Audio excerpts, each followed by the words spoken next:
Hello, bachcho. Let's read out the questions. Question says, a particle of mass m is moving with constant velocity along a line parallel to positive direction of x-axis. The magnitude of its angular momentum with respect to origin. So यहाँ पे हमसे बोला जा रहा है कि एक particle है m, वो मूव करता है कांस्टेंट वेलोसिटी से एक पैरेलल लाइन में, जो कि पैरेलल है किसके, एक्स एक्सिस के। सो यदि मैं मान लूं कि ये एक्स एक्सिस हो गया और ये वाई एक्सिस हो गया, तो इस एक्स एक्सिस के पैरेलल लाइन में पार्टिकल क्या कर रहा है, मूव कर रहा है। सो हम बताना है कि magnitude of its angular momentum with respect to this origin क्या होगा। तो चलिए स्टार्ट करते हैं सॉल्यूशन से, but before of its let's talk about the key concept which we are going to use here for this question. So यहाँ पर हम simply angular momentum का फॉर्मूला यूज करेंगे।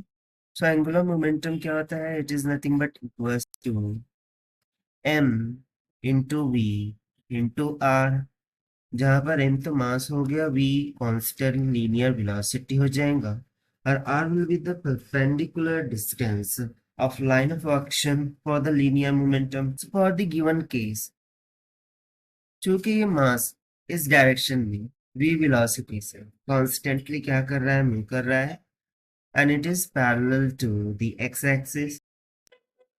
So origin से means to say कि वह x से इसका जो डिस्टेंस होगा वही इसका परपेंडिकुलर डिस्टेंस होगा। सो हम मान लेते हैं कि ये जो परपेंडिकुलर डिस्टेंस है from the line of action of linear momentum वो कुछ a के बराबर है। So by using the formula we can state that the angular momentum of particle with respect to origin, यानी कि ओरिजिन के रिस्पेक्ट में वो क्या हो जाएगा, let's say L, so it will be equals to जो भी लीनियर मोमेंटम होगा वो linear momentum multiply by the perpendicular distance on line of action of linear momentum from the origin.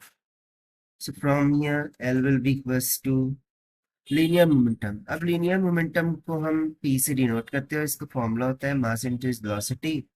सो हो जाएगा mass into velocity into the perpendicular distance. So definitely we will get the angular momentum as m into v into a। अब यहाँ पर यदि मैं देखूँ तो मास तो ऑलरेडी कांस्टेंट टर्म होती है, उसके अलावा ये जो परपेंडिकुलर डिस्टेंस है, चूंकि ये एक्स एक्सिस का पैरेलल में मूव कर रहा है, सो ये perpendicular distance from the origin for the line of action of momentum वो तो चेंज नहीं होगा, यानी कि ए भी यहाँ पर क्या हो गया, फिर कांस्टेंट हो गया। सो एम तो ऑलरेडी कांस्टेंट ही था, वाइल फ्रॉम द गिवन यहाँ पर हमें बोला गया था कि पार्टिकल मूव करता है कांस्टेंट वेलोसिटी से, यानी कि वेलोसिटी भी क्या है, कांस्टेंट। दिस मीन्स टू से कि जो एंगुलर मोमेंटम होगा वो भी फिर क्या हो जाएगा, कांस्टेंट हो जाएगा। And therefore this is going to be the required answer of this question. So according to given option remains constant for all position of the particle, यानी कि option D is correct. So this is the required solution. I hope you understand well. Best of luck. Thank you.